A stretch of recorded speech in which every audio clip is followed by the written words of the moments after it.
give an energetic and warm welcome to the one and only Sandeep Maheshwari.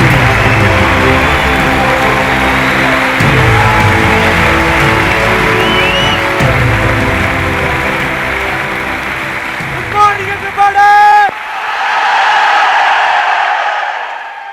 एक छोटी सी request है, excuse me, आप लोग जो आगे बैठे हुए हैं, स्टेज पे ना लाइट बहुत ज्यादा है, जिसकी वजह से मुझे पीछे तक दिख नहीं रहा है, तो आप एक बार चेक करके बताएंगे पूरा स्टेडियम खाली पड़ा है क्या?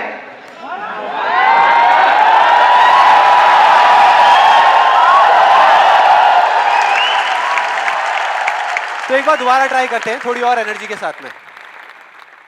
Good morning everybody.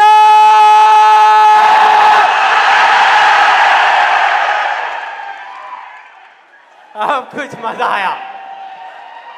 अब लग रहा है कि इस सेशन का नाम अनस्टॉपेबल है.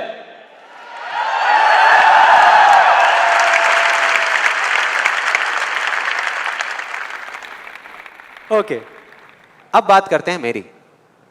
मैं इतना एक्साइटेड क्यों हो रहा हूं? देखो, बहुत सिंपल है. अपने हर सेशन से पहले 15 से 20 मिनट के लिए मैं अपनी आंखें बंद कर लेता हूं. और जब माइंड पूरे तरीके से ब्लैंक हो जाता है, जब माइंड में कोई थॉट्स नहीं होते, तो अपने आप से एक क्वेश्चन करता हूं कि अगर ये दिन मेरी ज़िंदगी का आखिरी दिन हो और मुझे किसी तरीके से पता चल जाए कि मैं कल सुबह नहीं उठने वाला, तो मैं आज क्या करूँगा? ये मेरा क्वेश्चन होता है. और उसके सिर्फ 2 ऑप्शंस होते हैं मेरे पास में, 2 जवाब होते हैं और मैं दूसरे ऑप्शन को चुनता हूँ. पहला ऑप्शन कि कल जो होने वाला है उसको सोच सोच करके मैं रोता रहूँ और परेशान हो जाऊँ. दूसरा ऑप्शन कि जो मेरे पास कुछ घंटे बचे हुए हैं ना, उसमें कुछ ऐसा कर जाऊं, कुछ भी, कि जानने के बावजूद भी कि मैं कल सुबह नहीं उठने वाला, फिर भी आज रात को चैन से सो सकूं, बढ़िया नींद आए.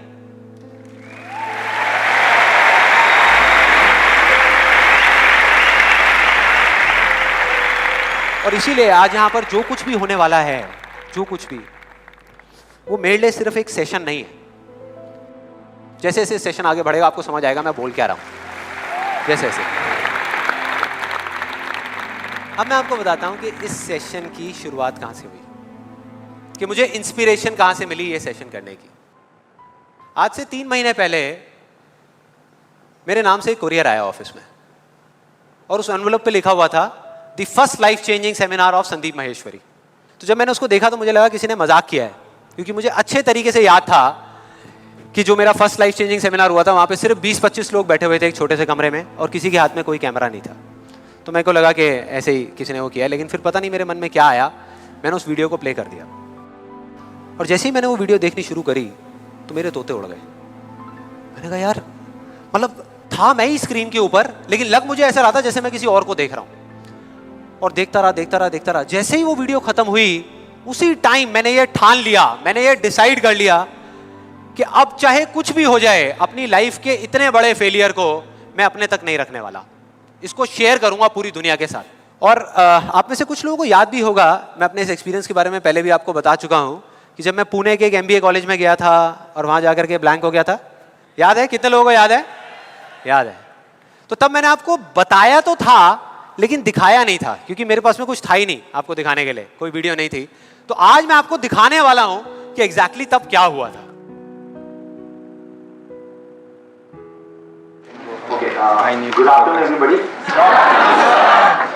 Just call me Sandeep, don't call me sir. And just a few confessions before I start off this session. The first one is, please don't look at me like this with all these frowning faces, because that makes me nervous. And to be honest with you, this is the first time that I am speaking in front of so many people. And second thing is,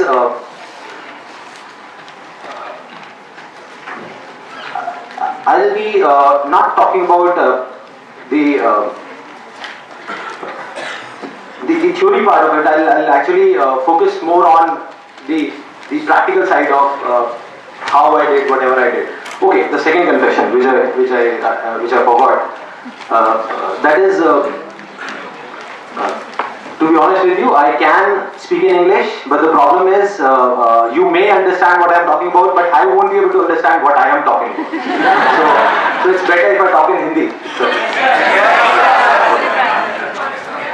then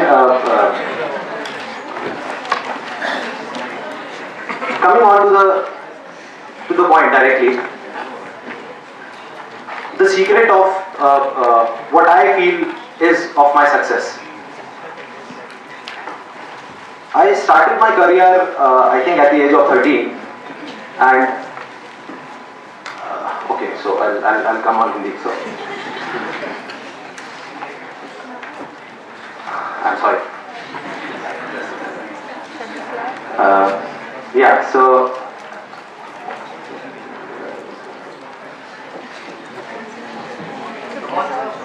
yeah, I'll do it. The images बाजार start कर सकता हूँ तो ये भी कर सकता हूँ. So I think it's not that big a deal.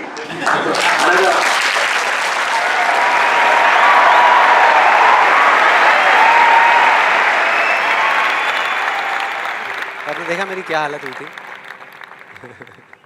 I think सबका यही हाल होता है जब वहाँ पे स्टेज पे जाते हैं, इतने सारे लोग सामने बैठे होते हैं, सबका यही होता है.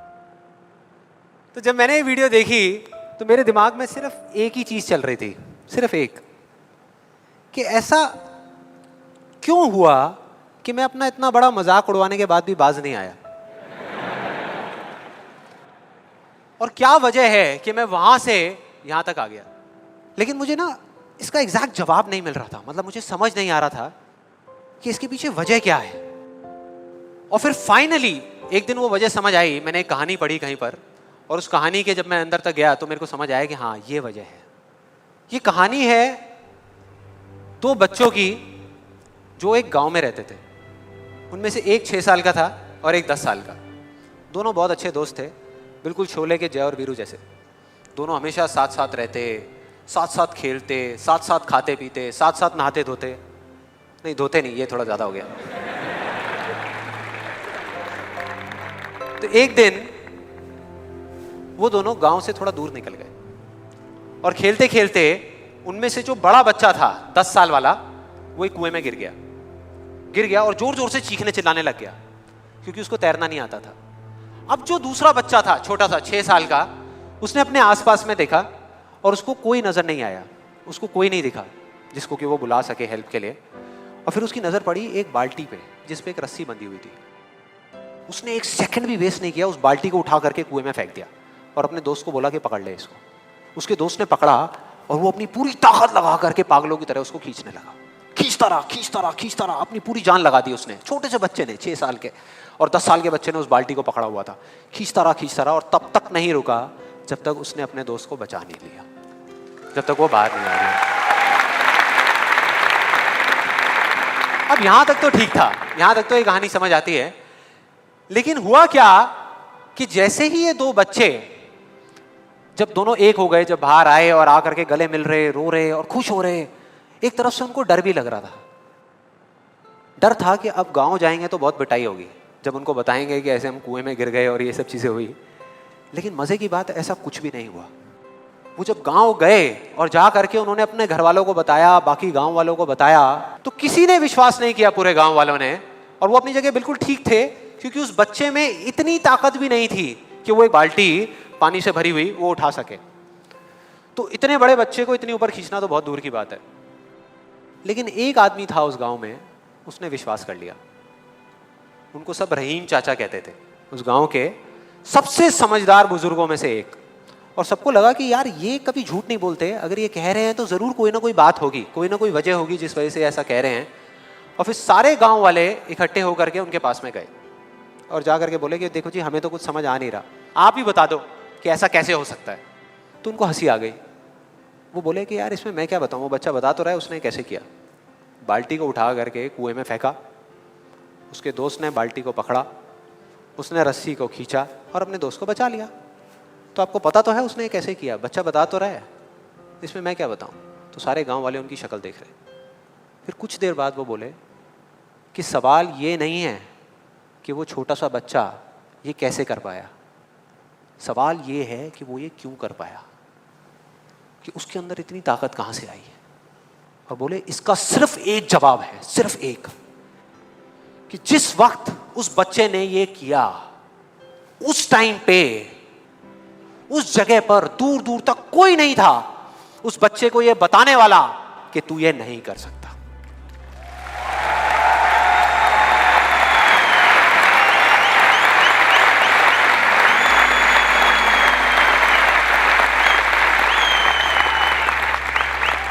बोले कोई नहीं था, कोई नहीं, यहां तक कि वो खुद भी नहीं, वो खुद भी नहीं।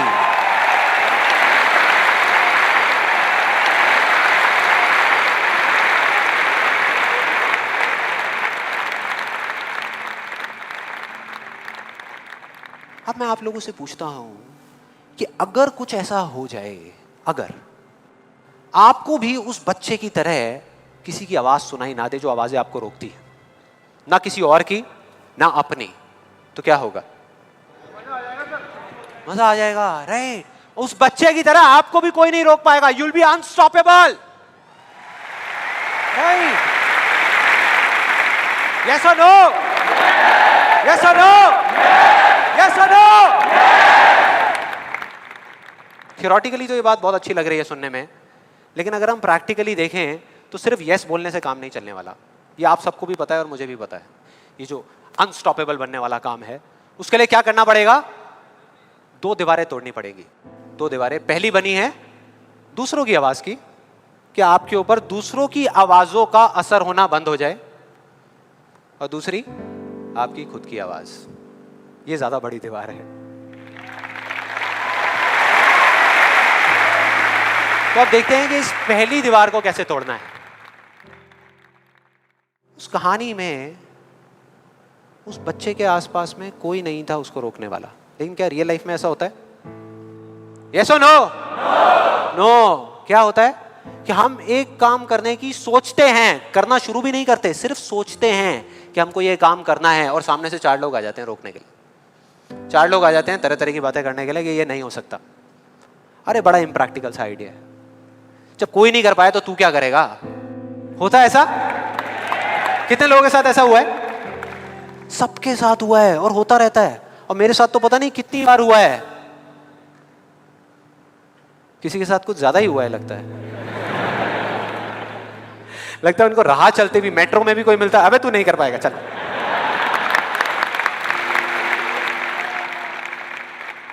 तो अब सवाल ये उठता है कि ऐसे में हम क्या करें?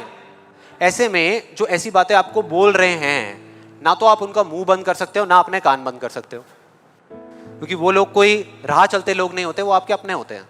आपके अपने फ्रेंड्स हैं, रिलेटिव्स हैं, आपके घर में हैं, आपके ऑफिस में हैं। तो मैं आपको ये नहीं बोल सकता कि आप क्या करो ऐसी सिचुएशन में, लेकिन मैं ये बता सकता हूं कि मैं क्या करता था। जैसे ही कोई बोलता था मेरे को, या आज भी अगर बोलता है कि ये नहीं हो सकता या तू ये नहीं कर सकता, तो मैं ना चुप रहता हूं, ना उनसे लड़ता हूं। मैं सिर्फ एक वर्ड में उनसे एक सिंपल सा क्वेश्चन पूछता हूं, एक वर्ड में। क्यों? क्यों नहीं कर सकता? क्यों नहीं हो सकता? और जैसे ही मैं ये करता हूं उसके बाद बहुत मजा आता है। आप कभी करके देखना, बहुत मजा आएगा। 90% लोग ऐसे मिलेंगे आपको जिनके पास में इस क्यों का जवाब ही नहीं होगा। जवाब ही नहीं होगा। नहीं, वो सोच में पड़ जाते हैं। जैसे मैं पूछता ना क्यों, हाँ क्या, क्यों, ये कैसा सवाल है? तो ये है वो 90% लोग जिनके पास में कोई जवाब ही नहीं होता, या होता भी है तो वो इतना फनी होता है कि आप चाह करके भी अपने आप को हंसने से नहीं रोक पाओगे। जैसे एक बार मेरे साथ हुआ था, जब मैं करीबन आई थिंक 18 साल का था और मैंने नया फोटोग्राफी का कोर्स किया था। तो हमारे घर में एक छोटा सा फंक्शन चल रहा था, और वहाँ पर मैं अपनी मदर के साथ और फादर के साथ में खड़ा हुआ कुछ बातें कर रहा था। इतनी देर में एक सामने से आंटी आई और आकर के बोली, संदीप। हाँ जी आंटी। बेटे क्या नया चक्कर चल रहा है तेरा आजकल? मैं डर गया। मैं मन ही मन सोच रहा, मैंने कहा इनको कैसे पता लगा मेरे नए अफेयर के बारे में? मैं और ही चला गया। फिर मैंने उनको देखा और डरते डरते उनसे मैंने कहा कि भाई आंटी जी क्या मतलब, मैं कुछ समझा नहीं, कौन सा चक्कर, क्या क्या कौन सा? तो आंटी ने बोला, कहते क्यों, तू ये फोटोग्राफी नहीं कर रहा आजकल? ये फोटोग्राफी का कोर्स नहीं किया तूने? तो उन्होंने बोला, मेरी थोड़ी सी जान में जान आई। मैंने कहा अच्छा, फोटोग्राफी की बात हो रही थी। फिर उन्होंने बोला, बेटा अगर तू बुरा ना माने तो एक बात कहूँ। मैंने कहा नहीं नहीं आंटी बोलिए ना। बेटे मेरी अगर तू माने ना, तो ये जो तू फोटोग्राफी के चक्करों में पड़ा है ना, ये सब बेकार की चीज़ें हैं। इससे अच्छा ये है कि तू कोई और ढंग का काम कर ले या अपनी पढ़ाई लिखाई में ध्यान दे। मैंने वही किया जो मैं हमेशा करता था। मैंने कहा क्यों आंटी जी, आपको ऐसा क्यों लगता है कि मेरा फोटोग्राफी में कुछ नहीं हो सकता, ये फोटोग्राफी बेकार की चीज़ क्यों है? तो उन्होंने जवाब दिया कि मेरी बहन का बेटा भी गया था बॉम्बे यही सब करने के लिए जो तू कर रहा है, और उसको 4 साल हो गए धक्के खा रहा है, उसका कुछ नहीं हुआ अभी तक। मैंने फिर सुना, फिर मैंने दोबारा से वही क्यों को ले आकर के चिपका दिया। मैंने उनसे पूछा, लेकिन आंटी मेरे को कुछ समझ नहीं आया कि अगर वो कुछ नहीं कर पाया तो मैं कुछ क्यों नहीं कर पाऊंगा? सीधा सा क्वेश्चन है यार।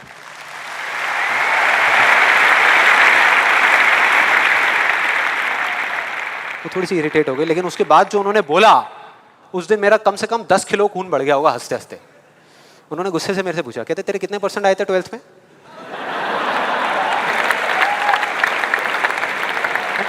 मतलब फोटोग्राफी से इसका कोई कनेक्शन नहीं है दूर दूर तक, लेकिन उनका ये सवाल था कितने % आए थे तेरे 12th में? मैंने कहा जी 85% आए थे आंटी। फिर उन्होंने एक अजीब सा एक्सप्रेशन दिया, मेरे को ऐसे देखा जैसे कि मेरे से बड़ा बेवकूफ़ इस पूरी दुनिया में कोई नहीं है, और बोली उसके 92% आए थे।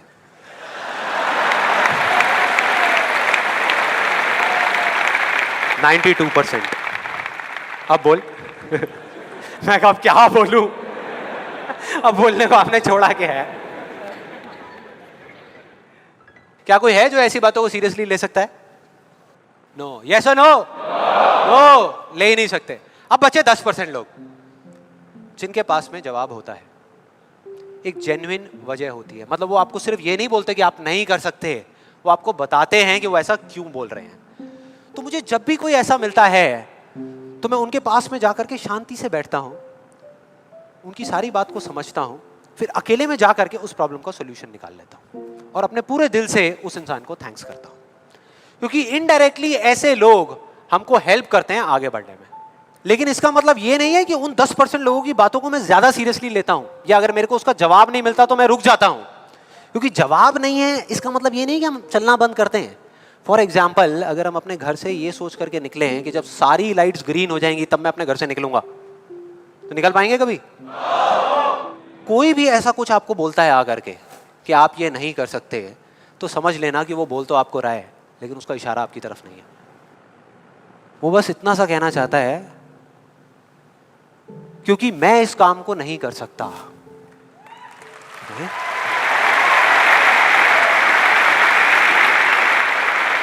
वो बस इतना सा कहना चाहता है क्योंकि मैं इस काम को नहीं कर सकता, या मुझे नहीं पता कि इस काम को कैसे करना है, इसलिए मुझे लगता है कि इस पूरी दुनिया में कोई भी नहीं कर सकता।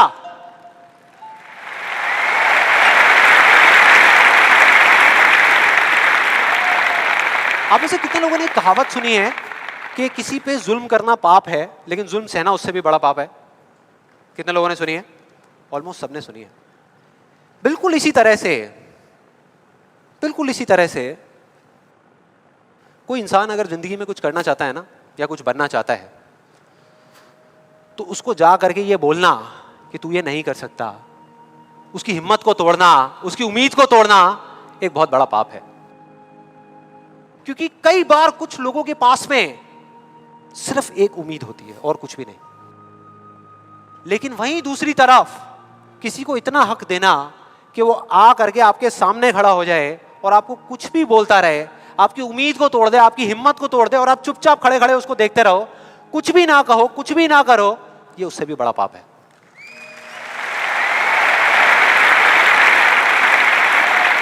मतलब सिंपल है, ना हमें चुप रहना है, ना किसी से लड़ना है, सिर्फ सवाल करना है क्यों, और फिर देखो उनके कैसे पत्ते खुलते हैं, फिर मजा आएगा।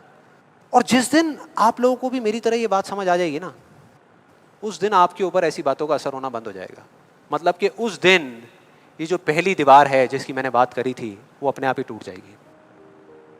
उसके बाद इस पूरी दुनिया में किसी में दम नहीं होगा कि वो आपको आगे बढ़ने से रोक सके, सिवाय एक इंसान के। कोई बताएगा कौन है वो? आप खुद। एग्जैक्टली, आप खुद। और यही है वो दूसरी दीवार,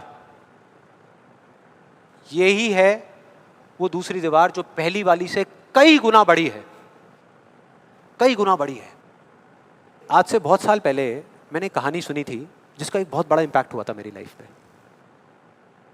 ये कहानी है एक ऑफिस की और उसके एम्प्लॉइज की। एक बार एक ऑफिस में जितने भी एम्प्लॉइज सुबह सुबह जब ऑफिस आते हैं अपने अपने कैबिन में, तो उनकी डेस्क के ऊपर एक लेटर पड़ा होता है, एक लेटर रखा हुआ होता है, और उस लेटर में लिखा था कि वो इंसान, इस कंपनी का वो एम्प्लॉय जिसकी वजह से आपकी प्रमोशन नहीं हो रही थी या जिसकी वजह से आप आगे नहीं बढ़ पा रहे थे, उसकी डेथ हो गई, वो मर गया है। और अब अगर आप आखिरी बार उस एम्प्लॉय की शक्ल देखना चाहते हैं तो ये एड्रेस है, यहां पर अगले 1 घंटे में पहुंच जाइए। जैसे ही उस एड्रेस पे गए तो वहां पर एक कॉफिन पड़ा हुआ था। कॉफिन होता है, उसको जब लोगों ने दूर से देखा तो एक तरफ तो सबको दुख हो रहा था, बुरा लग रहा था कि यार ये नहीं होना चाहिए था, और दूसरी तरफ से उनको थोड़ी बहुत खुशी भी हो रही थी कि चलो अच्छा है, मेरी रास्ते का जो सबसे बड़ा पत्थर था वो हट गया। लेकिन फिर एक एक करके जैसे ही वो लोग उस कॉफिन के पास गए और जा करके उन्होंने उस एम्प्लॉय की शक्ल देखी उस कॉफिन के अंदर, तो उन्हें खुद पे शर्म आने लगी, क्योंकि उस कॉफिन में कोई नहीं था, सिर्फ एक शीशा था, एक मिरर था जिसमें उनकी खुद की शक्ल दिख रही थी।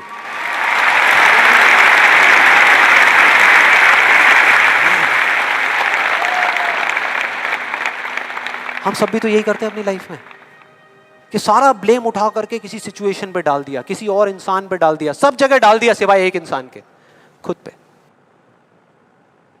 यहां पर कितने लोग इस बात को मानते हैं जो मैंने अभी अभी कही कि आपके रास्ते का सबसे बड़ा पत्थर और कोई नहीं, आप खुद ही हो? कितने लोग मानते हैं? सब लोग मानते हैं। लेकिन एक चीज और है यहां पर बहुत मजेदार, कि कोई भी इंसान, कोई भी, चाहे वो आप हो, चाहे मैं हूं, चाहे कोई भी है, वो जान करके अपने रास्ते का पत्थर क्यों बनेगा? अपना ही नुकसान क्यों करेगा? अपना ही दुश्मन क्यों बनेगा? फॉर एग्जाम्पल, अगर अभी मैं यहाँ पर थोड़ी सी लकड़ियाँ इकट्ठी करके आग लगा दूँ और आप लोगों से रिक्वेस्ट करूँ कि यार प्लीज़ मेरी खातिर 5 मिनट के लिए आ करके इस आग में जल जाओ, 5 मिनट के लिए, कुछ नहीं होगा, मैं गारंटी दे रहा हूँ, आपको बिल्कुल भी दर्द नहीं होगा, बहुत मज़ा आएगा। कितने लोग तैयार हैं यहाँ पर आने के लिए? कितने लोग तैयार हैं? हाँ, जो 1-2 लोग हाथ ऊपर उठा रहे हैं ना, उनको लग रहा है कि मैं भुट्टा सेकने की बात कर रहा हूँ।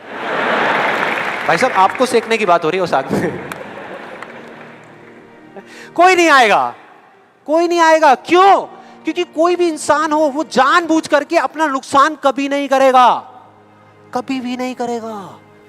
तो ये सवाल मेरे को पिछले कई महीनों से तंग कर रहा था, अंदर ही अंदर खा रहा था कि क्या फर्क होता है उन लोगों में जो जाने अनजाने अपने खुद के सबसे अच्छे दोस्त होते हैं और उनमें जो जाने अनजाने खुद के ही सबसे बड़े दुश्मन होते हैं।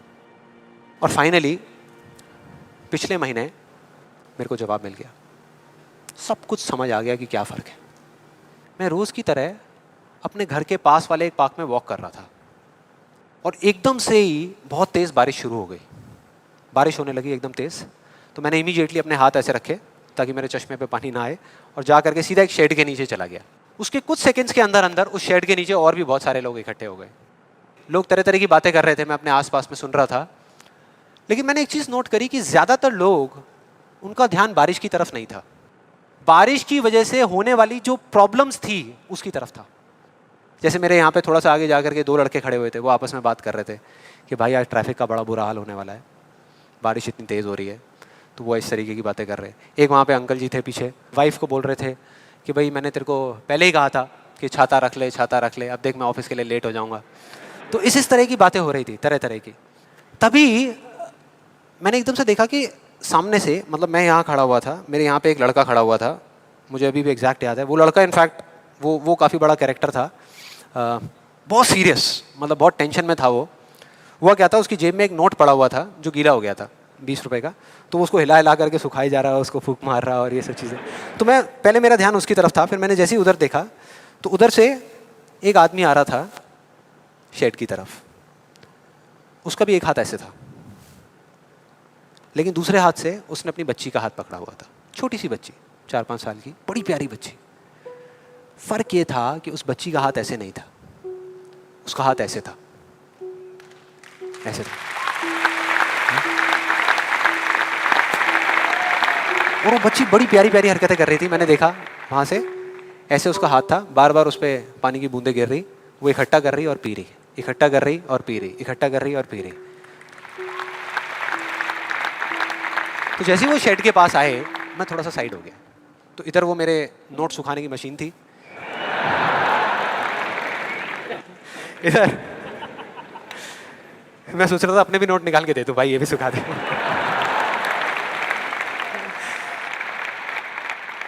इधर वो बच्ची खड़ी हुई थी, वो छोटी सी प्यारी सी, और मेरा फिर पूरा ध्यान उस बच्ची की तरफ ही था, इतनी इतनी प्यारी बच्ची। और इधर उसके पापा अपने मोबाइल पे कुछ काम कर रहे थे। वो बच्ची को अभी भी चैन नहीं आया, शेड के नीचे आ गई, लेकिन अभी भी बार बार अपना हाथ बाहर निकाल के, एक हाथ से पापा को पकड़ा हुआ डर रही, दूसरे हाथ से ऐसे बाहर निकाल के बार बार पानी भर रही और पी रही। कभी पानी भर रही, अपने मुंह पे फेंक रही। फिर थोड़ी देर बाद पता नहीं उसके मन में क्या आया, उसने अपने पापा से पूछा कि पापा ये बारिश रोज क्यों नहीं होती? बड़ा अजीब सा क्वेश्चन था। उसके पापा ने कहा, वो अपने मोबाइल पे लगे हुए थे, हाँ बेटा होगी होगी, रोज होगी, रोज होगी, रोज होगी। वो बच्ची फिर अपने खेल में लग गई। फिर थोड़ी देर बाद पता नहीं क्यों उसने दोबारा से पूछा अपने पापा से, बताओ ना पापा रोज क्यों नहीं होती? इस बार उसको कोई जवाब नहीं मिला, लेकिन मुझे मिल गया। मुझे सब कुछ समझ आ गया कि क्या वो वजह है, क्या फर्क होता है उन लोगों में जो खुद के सबसे अच्छे दोस्त होते हैं और खुद के सबसे अच्छे दुश्मन होते हैं। क्या फर्क है उन दोनों लोगों में? देखो बहुत सिंपल है। जब बारिश होती है आसमान से, हम सबके ऊपर होती है, क्या एक जैसे होती है या अलग अलग तरीके से होती है? एक जैसे होती है, कोई पार्शियलिटी नहीं करती। आप अमीर हो, गरीब हो, काले हो, गोरे हो, बच्चे हो, बड़े हो, कोई फर्क करती है क्या बारिश? नहीं करती, सब पे एक जैसी होती है। बिल्कुल उसी तरह से वो शक्ति, वो एनर्जी जिससे पूरी दुनिया चल रही है, जिससे अभी अगर आप अभी फील करने की कोशिश करो, आपकी सांसें चल रही है, मेरी सांसें चल रही है। जिस शक्ति में इतनी ताकत है कि अगर वो चाहे तो एक सेकंड में, एक सेकंड भी नहीं लगेगा, इस पूरी दुनिया को खत्म कर सकती है, और एक सेकंड के 1/करोड़वें हिस्से में इस दुनिया को दोबारा से बना भी सकती है। उसको आप साइंटिफिकली चाहे एनर्जी का नाम दे दो, चाहे स्पिरिचुअली भगवान कहो, आत्मा कहो, परमात्मा कहो, कुछ भी कहते रहो, उससे कोई फर्क नहीं पड़ता। और बिल्कुल उस बारिश की तरह उस शक्ति की भी बारिश हम सब पर होती रहती है, उस एनर्जी की भी बारिश होती रहती है, और सब पर एक जैसे होती है। फिर चाहे आप अमिताभ बच्चन हो, बिल गेट्स हो, कोई भी हो, कोई फर्क नहीं पड़ता।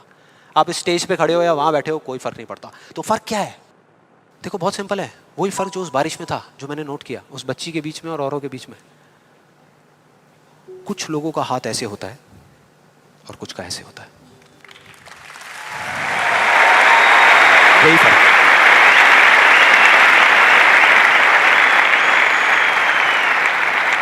जिनका ऐसे होता है वो बारिश उन पर होती तो है, लेकिन छू करके बह जाती है, चली जाती है, उनके अंदर तक नहीं जा पाती, अपना काम नहीं कर पाती। लेकिन जिनका ऐसे होता है वो उसको पी लेते हैं, उनके अंदर चली जाती है, और उसके बाद में जो काम करती है वो एनर्जी करती है, नाम इंसान का हो जाता है।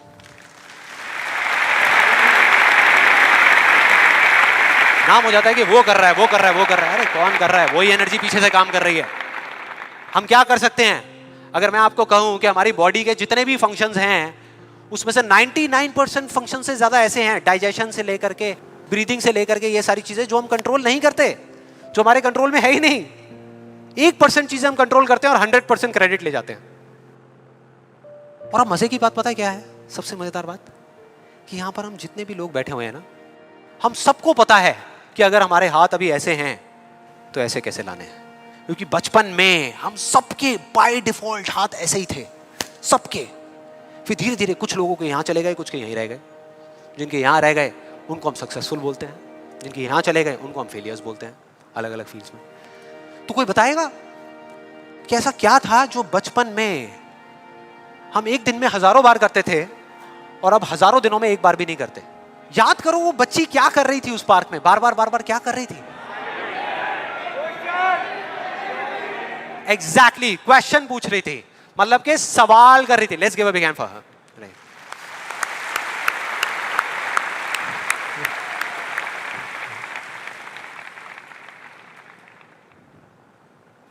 सवाल, ऐसा क्यों होता है? हम ऐसा क्यों करते हैं? बताओ ना पापा, हम ऐसा क्यों करते हैं? कोई जवाब नहीं मिला, हमने सवाल पूछने बंद कर दिया। आज हमारे पास में टाइम ही नहीं है, कि एक दिन में कुछ सेकंड्स के लिए रुक करके हम अपने आप से पूछें कि भाई जो मैं कर रहा हूं वो कर क्यों रहा हूं? पता ही नहीं है, ध्यान ही नहीं है उस तरफ। और जब तक उस तरफ ध्यान नहीं होगा कुछ नहीं होगा। और सिर्फ उस पर विश्वास मत करो जो मैं बोल रहा हूं, हिस्ट्री को उठा करके देख लो। कोई भी इंसान किसी भी फील्ड में अगर सक्सेसफुल हुआ है तो उसमें और बाकी लोगों में क्या फर्क था? क्या वो दूसरों से ज्यादा इंटेलिजेंट था? क्या उनके पास दूसरों से ज्यादा जवाब होते हैं? यस और नो? नो। उनके पास में दूसरों से ज्यादा अच्छे सवाल होते हैं। हर चीज में एक ही सवाल कि अगर ये दुनिया ऐसी है तो ऐसी क्यों है, और क्यों मैं इस दुनिया को बदल नहीं सकता?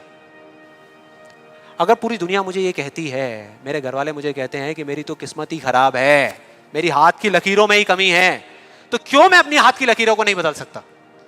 हर चीज में एक ही सवाल।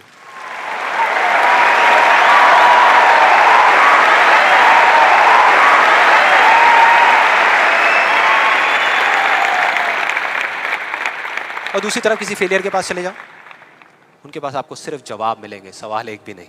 सिर्फ एक्सक्यूजेस मिलेंगे, सिर्फ बहाने मिलेंगे, बस। सवाल पूछ ही नहीं रहे तो जवाब मिलेगा कहां से? कहां से मिलेगा? मिल ही नहीं सकता।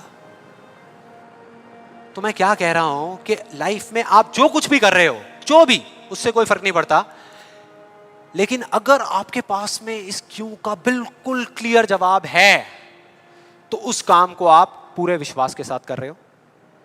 और अगर इस क्यों का जवाब ही नहीं है तो आप सिर्फ उस काम को अंधविश्वास पे कर रहे हो, जो आज नहीं तो कल टूटेगा ही टूटेगा। फॉर एग्जाम्पल, मैं आपको एक रियल लाइफ एग्जाम्पल से बताता हूँ। क्या कभी आप लोगों के साथ ऐसा कुछ हुआ है कि घर में कोई बड़ा सा फंक्शन चल रहा हो, जैसे किसी की शादी हो रही हो और वहाँ पे कोई रिलेटिव बीमार हो गया? हुआ है? कितने लोगों के साथ हुआ है ऐसा? हुआ है। तो ऐसे में क्या होता है? क्या होता है? जैसे ही एक किसी की तबीयत खराब होती है तो बाकी लोग क्या करते हैं? डॉक्टर बन जाते हैं, अपनी अपनी राय देते हैं आकर के। मेरी फैमिली में भी एग्जैक्टली बिल्कुल ऐसा ही हुआ था। मेरी एक कज़न सिस्टर की शादी थी और मेरे एक अंकल आए हुए थे अब्रॉड से। उनकी तबीयत खराब हो गई, उनको बुखार हो गया, और जैसे ही एक एक करके सब लोगों को पता लगा तो सब लोग आए और आ करके अपने अपने आइडियाज़ देने लगे। एक आंटी जी आई, काढ़ा बना करके, अपना अदरक का, तुलसी का, शहद का वो काढ़ा बना करके, बेटा ये पी लो, 2 घंटे में ठीक हो जाओगे, बुखार अभी उतर जाएगा, बहुत पुराना नुस्खा है। उसके बाद में एक अंकल आए, बड़े फनी, वो आ करके उन्होंने ऐसे उनके सर पे हाथ रखा, गर्म हो रहे हैं।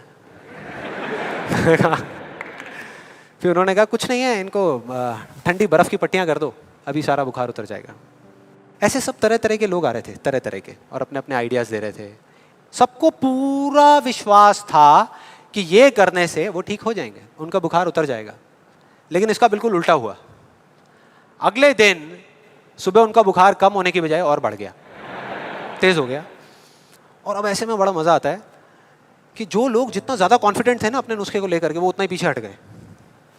उनका जवाब था कि भाई मैं तो कल ही कह रही थी कि डॉक्टर को बुला लो, किसी ने मेरी सुनी नहीं।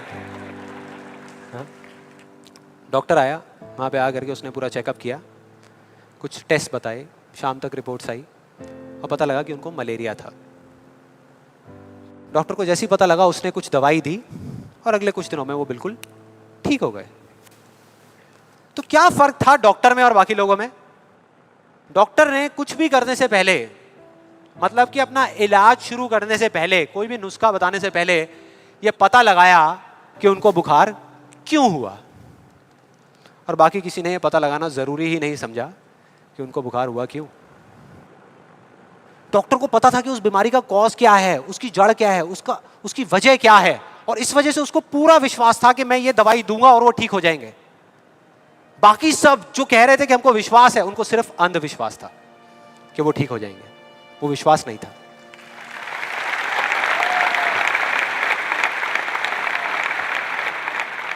इन दोनों के बीच में ना इतना एक बिल्कुल पतली सी लाइन का फर्क होता है, विश्वास में और अंधविश्वास में, जिस वजह से बहुत बार हम अपने अंधविश्वास को विश्वास का नाम दे देते हैं।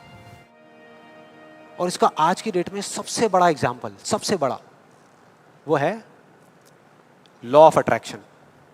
सुना है यहाँ पे? कितने लोगों ने सुना है लॉ ऑफ अट्रैक्शन के बारे में? ऑलमोस्ट सबने सुना है। अब ये बहुत मजेदार है, लॉ ऑफ अट्रैक्शन। मुझे बहुत लोग मिल चुके हैं, मतलब काफ़ी लोग मिले हैं जो आ करके मुझसे पूछते हैं कि भाई आपके हिसाब से आपको क्या लगता है कि लॉ ऑफ अट्रैक्शन काम करता है या नहीं करता। तो मेरा सिंपल सा जवाब होता है कि अगर आप मेरा जवाब चाहते हो तो जवाब है हाँ, कि ये काम करता है। साइंटिफिकली जिसको बोलते हैं law of cause and effect, और स्पिरिचुअली जिसको बोलते हैं लॉ ऑफ कर्मा, ये उसके ऊपर बेस्ड है। तो इसमें कोई शक नहीं है कि ये काम करता है, लेकिन वैसे नहीं जैसे कि कुछ लोग अपनी बुक्स के थ्रू और वीडियोस के थ्रू इसके बारे में बता रहे हैं, वैसे नहीं।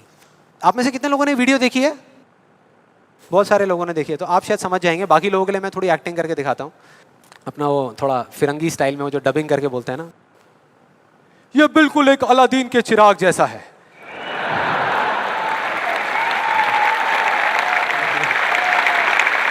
बिल्कुल ऐसा लगता है किसी चमत्कारी बाबा की बात हो रही है कि वो आशीर्वाद रखेंगे और काम हो जाएगा 1 सेकंड में। बिल्कुल ऐसा लग रहा है सुनने में। ये बिल्कुल एक अलादीन के चिराग जैसा है, आपको सिर्फ हुक्म देना है कि आप क्या चाहते हैं। आपको बंगला चाहिए, आपको गाड़ी चाहिए, आपको पैसा चाहिए, आपको सिर्फ बताना है कि आपको क्या चाहिए, फिर देखिए क्या होगा। ये प्रकृति आपके सुर से सुर मिलाएगी, ताल से ताल मिलाएगी।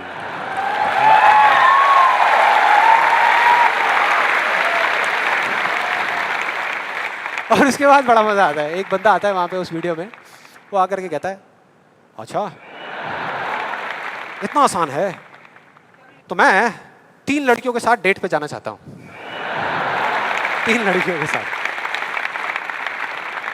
और उसको बोलते हैं, उसको जवाब मिलता है उस लॉ ऑफ अट्रैक्शन वाले लोगों से, आपको कुछ भी नहीं करना, आपको सिर्फ एक पेंटिंग बनानी है। अपनी एक पेंटिंग बनाइए जिसमें आप बैठे हैं और साथ में 3 लड़कियां बैठी है, और फिर देखिए क्या होता है। वो बंदा पेंटिंग बनाता है। उसके कुछ दिन बाद किसी चमत्कार की वजह से वो लड़का एक पार्क में बैठा होता है, उसके आसपास में 3 लड़कियां बैठी होती हैं, और उसमें से एक लड़की उसको अंगूर खिला रही होती है। भाई क्या है ये? क्या है ये? अगर मजाक नहीं है तो आप में से कितने लोगों ने ये ट्राई किया? मैं लॉ ऑफ अट्रैक्शन की बात कर रहा हूं, 3 लड़कियों के साथ डेट पे जाने की बात नहीं कर रहा। ऐसे पता नहीं कितने एग्जाम्पल्स हैं उस बुक में, उस वीडियोस में। एक सबसे फनी एग्जाम्पल जो बहुत लोग ट्राई कर रहे हैं, आई एम श्योर यहाँ पे भी बहुत लोगों ने ट्राई किया होगा, कार पार्किंग का। उसमें एक आदमी बोलता है, मैं जब अपने घर से निकलता हूँ तो मैं सोचता हूँ कि वो गाड़ी की जो पार्किंग है वो मेरे लिए खाली पड़ी होगी, और मैं जैसे ही जाता हूँ वो पार्किंग मेरे लिए खाली पड़ी होती है, और मैं जा करके अपनी गाड़ी लगा देता हूँ।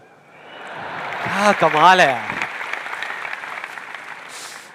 देखो कई बार मुझे 1-2 मिनट वेट भी करना पड़ता है, लेकिन फिर वो जगह अपने आप मेरे लिए खाली हो जाती है। मैं क्या करता हूँ, मैं सिर्फ सोचता हूँ वो जगह मेरे लिए खाली। कमाल है यार। हाँ, बढ़िया लग रहा है ना सुनने में, अच्छा लगता है। ये सारी बातें सबको अच्छी लगती है, किसको नहीं लगेंगी? सच बताऊं, मुझे भी अच्छी लगेंगी सुनने में। बुरी किसको लगेगी? कि सोचना शुरू कर दो और गाड़ियों की पार्किंग मिलनी शुरू हो जाएगी। ये आई एम श्योर बहुत लोगों ने ट्राई किया होगा। कितने लोगों ने ट्राई किया है? आपके हिसाब से काम करता है ये? अच्छा, एक सवाल है, हमेशा करता है या कभी कभी करता है? कभी कभी करता है। लेकिन फिर वो एक लॉ कैसे हुआ? लॉ उसे कहते हैं जो एक ही कंडीशन में अगर सेम कॉज हो तो उसका सेम इफेक्ट आना चाहिए, उसको लॉ कहते हैं। सिंपल है भैया। अगर कंडीशन सेम है, आप एक ही जमीन पे 2 बीज बोओगे आम के, तो दोनों आम के पेड़ ही बनेंगे, एक एप्पल का पेड़ नहीं बन सकता। सीधा सा फंडा है। तो इसका मतलब कहीं ना कहीं कुछ कंफ्यूजन है, कुछ गड़बड़ है। तो मैं एक बहुत बड़ा यहाँ पर एक कमिटमेंट करने वाला हूँ, एक बहुत बड़ा चैलेंज करने वाला हूँ इन वीडियोस के अंदर। मेरा ओपन चैलेंज है उन लोगों को जिन्होंने ये बुक लिखी है और जिन्होंने ये वीडियोस बनाई है, क्योंकि उनसे ज़्यादा कौन जानता है इस लॉ के बारे में। वो जानते हैं कि वो क्या कह रहे हैं, वो समझते हैं कि वो क्या कह रहे हैं। तो मेरा ओपन चैलेंज है कि हम एक शर्त लगाते हैं, इस दुनिया में कहीं पर भी एक पार्किंग लॉट चूज करेंगे जो थोड़ा सा बिजी रहता हो, और वहां पर वो एक स्पॉट आइडेंटिफाई करेंगे, पार्किंग का स्पॉट, और अपने लॉ ऑफ अट्रैक्शन की पूरी पावर लगाएंगे। लगा सकते हैं, क्या दिक्कत है? सोचना ही तो है। सोचते रहेंगे, फील करते रहेंगे, मेरे को ये जगह मिलेगी मिलेगी मिलेगी। करो। जिस दिन उनको वो जगह मिल गई, मेरा एक कमिटमेंट है और मैं ये ओपन चैलेंज कर रहा हूं, उनको मैं 1 लाख रुपए दूंगा। और जिस दिन नहीं मिली, उन्हें मुझे सिर्फ 10,000 रुपए देने हैं। सिर्फ 10,000 रुपए, मतलब 1 का 10। कुछ लोगों का दिमाग चलना शुरू हो गया, अबे ये बढ़िया यार, मैं जा रहा हूं। मैं आ रहा हूं इस चैलेंज के लिए। कितने लोगों को लगता है कि वो आएंगे, इस चैलेंज को एक्सेप्ट करेंगे? कितने लोगों को लगता है नहीं आएंगे? वो नहीं आएंगे, वो आ ही नहीं सकते, क्योंकि उन्हें भी पता है कि सच क्या है और झूठ क्या है। वो सब अच्छे तरीके से इस बात को जानते हैं, क्योंकि मैं जिस लॉ के बेसिस पे बात कर रहा हूं, मैं कोई थियोरेटिकल कॉन्सेप्चुअल बात नहीं कर रहा, मैं बात कर रहा हूं लॉ ऑफ प्रोबेबिलिटी के बेस पे, जिसके बेस पे इस दुनिया के सारे कैसीनोस चल रहे हैं। एक बिजी पार्किंग है 100 गाड़ियों की, उनको उस स्पॉट पे पार्किंग मिलने की प्रोबेबिलिटी क्या है? 1:100 एग्जैक्टली, 1%। उनको नहीं मिलने की क्या है? 99:100। मतलब यहां पर एक बहुत बड़ा मैसेज है, जरूरी नहीं है जो बातें सुनने में अच्छी लग रही है वो एक्चुअल में अच्छी हो। यहां किसी ने बैंक लोन लिया हुआ है? किसी ने कोई बैंक लोन लिया हुआ है? हाँ, तो जो आपने बैंक लोन लिया हुआ है, आपकी मंथली EMI जाती होंगी बैंक को, इंस्टॉलमेंट जाती होंगी, जाती हैं? तो अब मैं आपको 2 ऑप्शंस देने वाला हूं, 2 ऑप्शंस। आप बताना आपको सुनने में कौन सा ऑप्शन ज्यादा अच्छा लग रहा है। पहला ऑप्शन कि आप जो काम कर रहे हो उसको पूरा दिल से करो, दिन रात करो, खूब काम करके जो आप पैसा कमाते हो उससे वो इंस्टॉलमेंट्स पे कर दो। दूसरा ऑप्शन है कि आपको ये सोचना है कि बैंक अपना जो लोन है वो माफ कर देगा और अपना पैसा वापस मांगना बंद कर देगा, और रातों रात कहीं से आपके कोई दूर के अंकल आपको 25-25 हजार रुपए महीने के चेक भेजना शुरू कर देंगे। कौन सा ऑप्शन ज्यादा अच्छा लग रहा है सुनने में, पहला या दूसरा? दूसरा। यही वजह है, इसी वजह से ये सब हो रहा है।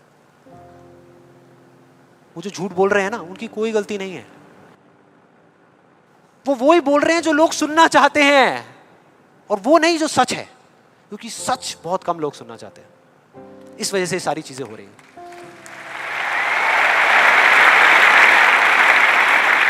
और अब मैं इस सेशन का आपको एक फाइनल एग्जांपल देने वाला हूं, जिसके बाद में अभी आपके मन में जितने भी डाउट चल रहे होंगे ना, वो सारे धीरे धीरे क्लियर हो जाएंगे। ये एग्जांपल है 2 लड़कों का, 2 लड़कों का जिनकी एज है 18 साल, और दोनों का एक ही डिजायर है कि मेरे को एक BMW गाड़ी चाहिए। दोनों का यही है, और अगले 10 साल के अंदर अंदर चाहिए, बस तरीका थोड़ा सा अलग अलग है। जो पहला लड़का है उसने क्या किया, अपना एक गोल सेट किया।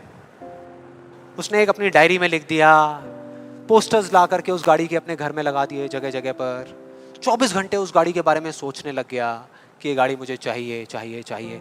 रोज रात को बैठ करके फील करता कि मेरे को गाड़ी मिल गई है, आवाजें निकालता, जू जू जू ये वो, और करते करते ब्रेक मार रहा है, ये कर रहा है, वो कर रहा है। एक्चुअल में नहीं मिली है, इमेजिन कर रहा है, फील करने की कोशिश कर रहा है, उस गाड़ी को एक्सपीरियंस करने की कोशिश कर रहा है, क्योंकि ऐसा बहुत बुक्स में लिखा हुआ है। लॉ ऑफ अट्रैक्शन में भी यही बताया गया है। यस और नो? अब इसको करने से क्या हो रहा था?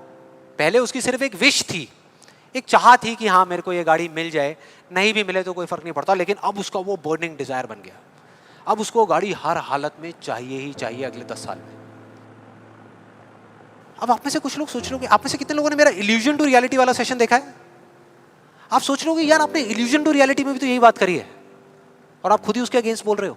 लग रहा है कुछ लोगों को, लग रहा है ऐसा लग रहा है। देखो मैंने क्या कहा था आपको अभी थोड़ी देर पहले, कि विश्वास और अंधविश्वास में सिर्फ एक पतली सी लाइन का फर्क होता है, इधर कुछ और इधर कुछ और। अगर आप ध्यान से मेरी जितनी भी वीडियोस देखोगे, आज तक मैंने जो कुछ भी कहा उसको देखोगे, तो मैंने किस चीज के बारे में बात करी है? किसी चीज को हासिल करने के बारे में, गाड़ियों के बारे में, पैसे के बारे में, बंगले के बारे में, या किसी काम पे फोकस करने के बारे में? काम पे फोकस करने के बारे में, चीज के बारे में नहीं। मतलब इस टेक्निक में कोई कमी नहीं है। इस टेक्निक को यूज जो लोग कर रहे हैं 90% वो गलत तरीके से कर रहे हैं, जिस वजह से प्रॉब्लम्स क्रिएट हो रही है। अब दूसरे लड़के की बात करते हैं, उसमें और इसमें क्या फर्क था।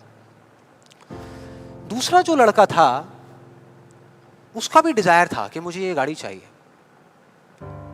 बस एक छोटा सा फर्क था। उसने एक सवाल पूछ लिया अपने आप से, उसने एक सवाल पूछ लिया अपने आप से कि मुझे ये गाड़ी क्यों चाहिए, क्यों चाहिए। अब ये काम ना बड़ा बोरिंग लगता है सुनने में कि यार क्यों चाहिए, ये सोचने की क्या जरूरत है, सीधा गाड़ी लो ना, शॉर्टकट फटाफट। लेकिन नहीं, उसने ऐसा नहीं किया, उसने गलती नहीं करी, उसने पूछ लिया। और जब हम सवाल पूछते हैं तो क्या होता है, जवाब मिलता है, जवाब मिलता है, और उसको मिल गया। जवाब ये था कि मैं ये गाड़ी इसलिए चाहता हूँ क्योंकि मैं अपने फ्रेंड्स को, अपने रिलेटिव्स को, इस पूरी दुनिया को ये प्रूव करना चाहता हूँ कि मैं भी सक्सेसफुल हो सकता हूँ।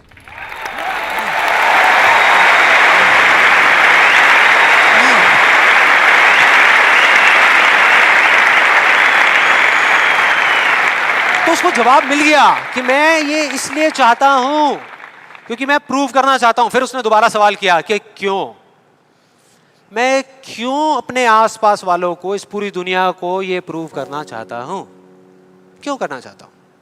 और फिर उसको एक जवाब मिला, क्योंकि मेरे आसपास में जितने भी लोग हैं वो सब यही कर रहे हैं।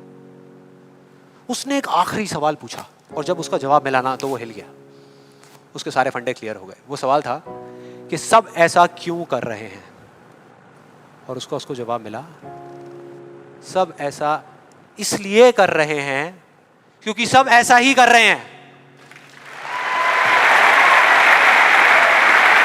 बस उसको समझ आ गया कि एक रेस लगी हुई है जहां पर सब भाग रहे हैं, कोई तेज भाग रहा है, कोई धीरे भाग रहा है, लेकिन किसी को पता ही नहीं है कि वो भाग क्यों रहे हैं।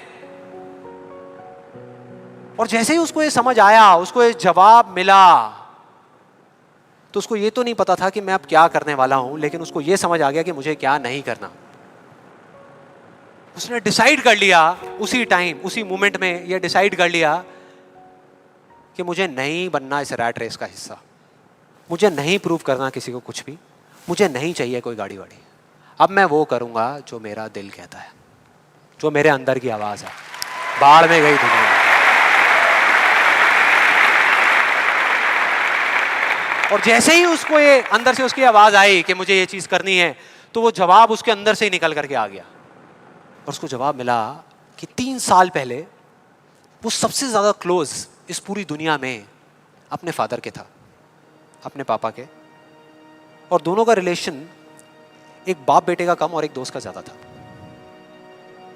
उसके पापा की एक छोटी सी हैंडीक्राफ्ट की दुकान थी दिल्ली में, और वो क्या करते थे, छोटे छोटे गांव में जाते और जा करके वहाँ के कारीगरों से कुछ सामान लेकर के आते और अपनी दुकान में बेचते। ये उनका काम था। एक बार वो एक गांव में जा रहे थे तो उनका बेटा भी उनके साथ चला गया। ये लड़का उनके साथ चला गया क्योंकि उसकी छुट्टियां चल रही थी, और दोनों उस गांव में एक ढाबे पे बैठ करके, शाम का टाइम था, खाना खा रहे थे।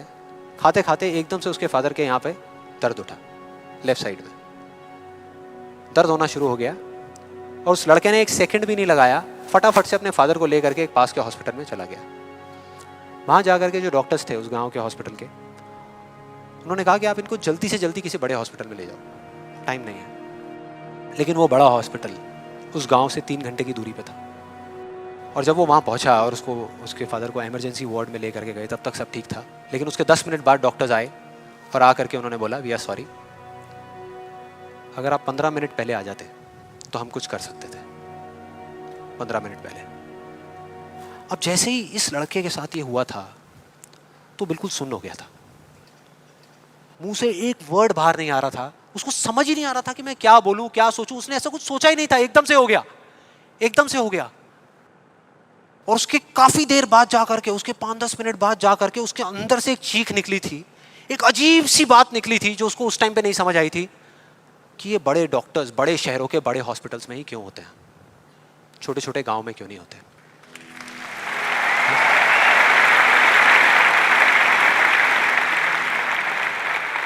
उस टाइम उसको नहीं समझ आया, आज समझ आ गया।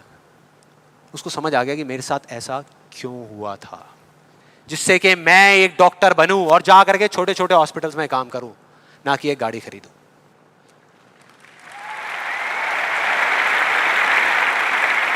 और इस एक सवाल ने, एक वर्ड के सवाल ने, क्यों ने, उसकी पूरी पूरी लाइफ का डायरेक्शन ही चेंज कर दिया। जहां एक तरफ उससे एक दिन में 1 घंटा भी पढ़ाई नहीं होती थी, अब वो दिन में 12-12 घंटे पढ़ने लगा। उसके कुछ साल बाद वो एक हार्ट सर्जन बन गया और जा करके कुछ बड़े हॉस्पिटल्स में बड़े डॉक्टर्स को असिस्ट करने के बाद में छोटे छोटे गांव में चला गया। ये थी उस दूसरे लड़के की कहानी।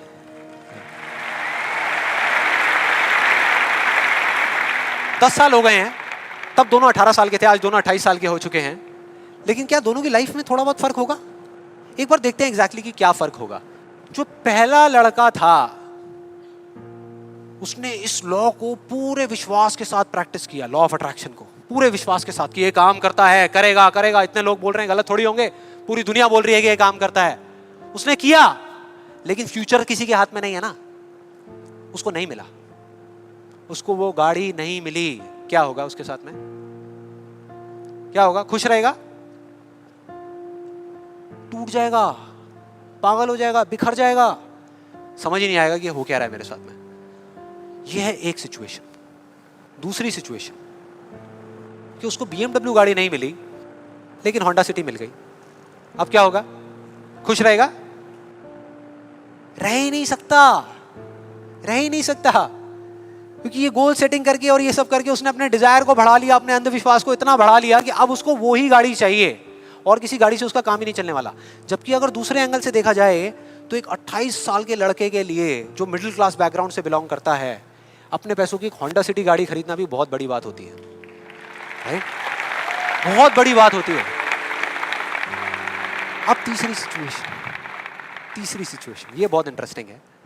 मान लो 10 साल में एक चमत्कार हुआ, उसने कई तरह के काम करे और उसको BMW गाड़ी मिल गई। अब क्या होगा? खुश रहेगा? सेटिस्फाइड हो जाएगा अपनी लाइफ से, बैठ जाएगा आराम से, हाँ, मिल गई, यही तो चाहिए था, मिल गया, हो गया काम, लाइफ बढ़िया हो जाएगी उसकी। उसका लालच और बढ़ जाएगा, उसका अंधविश्वास और बढ़ जाएगा। वो कहेगा कि अगर इस लॉ ऑफ अट्रैक्शन को प्रैक्टिस करके मुझे 10 साल में ये गाड़ी मिल सकती है तो अगले 5 साल में कितना बड़ा घर क्यों नहीं मिल सकता? यस और नो? मतलब कि उसको सब कुछ मिल चुका होगा लेकिन वो उसको छोड़ करके फ्यूचर के अंदर किसी और चीज को पकड़ लेगा। सब कुछ होने के बाद भी वो फ्यूचर में जिएगा और उसकी हालत बिल्कुल एक ऐसे खरगोश के जैसी हो जाएगी जिसके सर के सामने किसी ने डंडा लगा करके गाजर को टांग दिया। इमेजिन करो कैसा होगा वो खरगोश, जो उस गाजर को देख तो सकता है, बिल्कुल उसकी आंखों के सामने है, उसको खाने के लिए भाग भी सकता है लेकिन कभी खा नहीं सकता, मरते दम तक सिर्फ भाग सकता है, खा नहीं सकता। क्योंकि उसकी जो खुशी है वो उस काम में नहीं है जो वो काम कर रहा है, किसी चीज में है, बाहर है, उसके अंदर नहीं है। अब देखते हैं दूसरे लड़के को। ये बहुत इंटरेस्टिंग है कि इस दूसरे लड़के का क्या होगा। 10 साल हो गए, वो छोटे छोटे गांव में जा करके अपना काम कर रहा है और पहली सिचुएशन, उसको गाड़ी नहीं मिली, BMW गाड़ी उसको चाहिए थी 10 साल पहले लेकिन आज नहीं मिली, तो क्या होगा?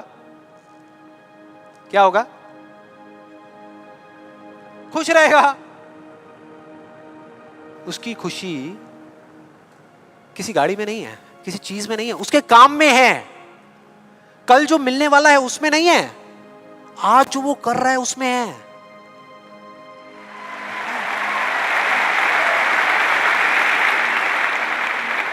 दूसरी सिचुएशन, उसको BMW नहीं मिली, होंडा सिटी मिल गई, तो क्या होगा? तो भी खुश रहेगा, बहुत खुश रहेगा, एब्सोल्युटली। उसने मांगी नहीं थी, फिर उसको मिल गई, बहुत खुश रहेगा। उसको BMW मिल गई तो क्या होगा?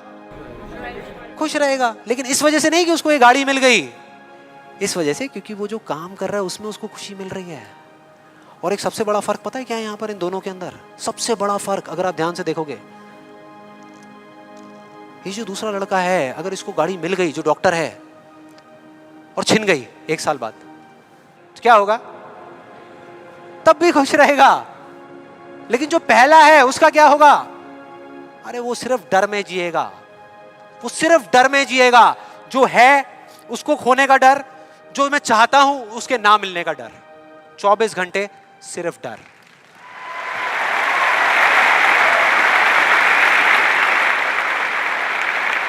डर ही डर, सब कुछ होगा उसके पास में लेकिन फिर भी अंदर से डरा हुआ होगा, यार कोई मेरी गाड़ी ले ना ले, अरे कोई इस पे स्क्रैच ना मार दे। स्क्रैच के पीछे मैं सुन रहा हूं आजकल मर्डर्स हो रहे हैं कि तूने मेरी गाड़ी पे स्क्रैच कैसे मार दिया, ले धाड़, खत्म। क्या हो रहा है भाई? क्या हो रहा है? किस वजह से हो रहा है? उसकी जड़ क्या है? यही है जिसकी मैं बात कर रहा हूं अभी, यही है। अभी तक मैंने जो कुछ भी कहा है उसको एक लाइन में अगर इन दो के बीच का फर्क आपको बताऊं तो वो ये है, पहला आदमी बोल रहा है कि इस चीज को पाने के लिए मैं कोई भी काम करने को तैयार हूं। और दूसरा बोल रहा है, इस काम को करने के लिए, ये जो मैं अभी कर रहा हूं, मैं अपनी कोई भी चीज गंवाने को तैयार हूं।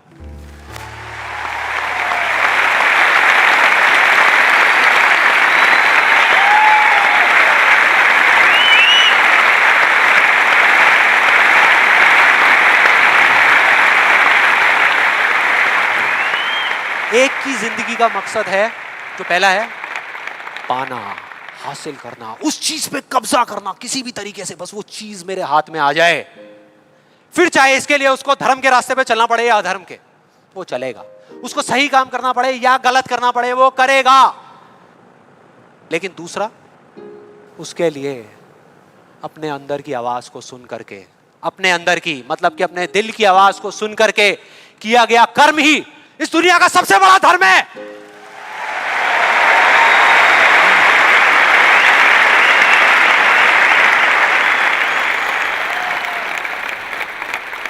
बस यही एक मकसद है उसकी जिंदगी का, अंदर की आवाज को सुनते जाओ, चलते जाओ, सुनते जाओ, चलते जाओ, जो होगा देखा जाएगा।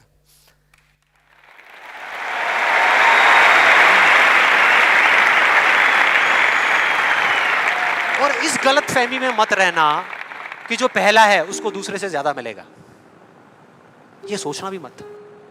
जो पहला है ना, उसको चाहे कितना भी मिल जाए, कितनी भी चीजें मिल जाए, कितना भी कुछ हो उसके पास में, लेकिन उसमें और एक भिखारी में कोई फर्क नहीं है, कोई फर्क नहीं है।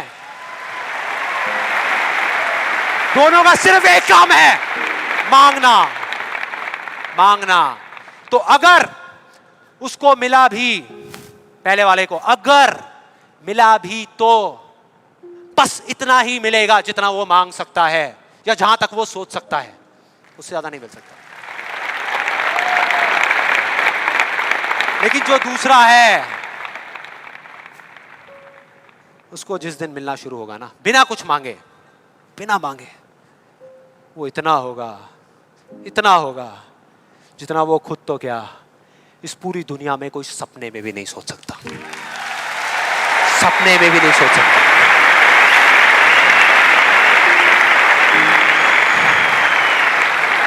और इसका जो मैं आपको बोल रहा हूं, एक जीता जागता एग्जाम्पल आपके सामने खड़ा है।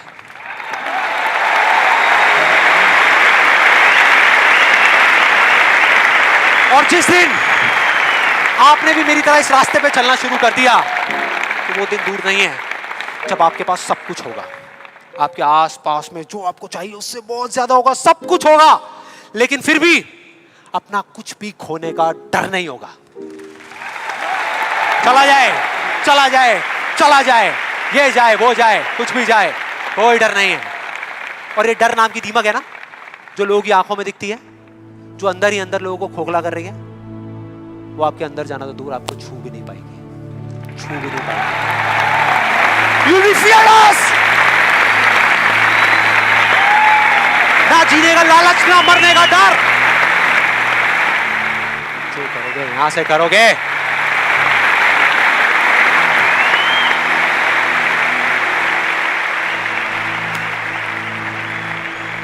और फिर चाहे आपके रास्ते में एक मुश्किल आए या हजार आए, कोई फर्क नहीं पड़ता। चाहे एक आदमी आकर के आपको रोकने की कोशिश करे या 1 लाख लोग आकर के आपके सामने खड़े हो जाएं, अरे आपको रोकना तो दूर, किसी में इतना दम भी नहीं होगा कि वो आपको हिला भी सके।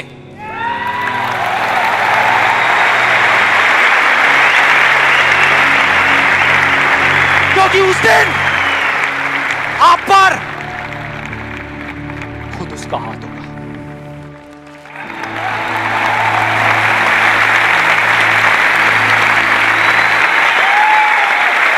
और फिर अगर आप चाहोगे भी ना, चाहोगे भी, तो भी अपने आप को आगे बढ़ने से नहीं रोक पाओगे। You will be unstoppable! You will be unstoppable!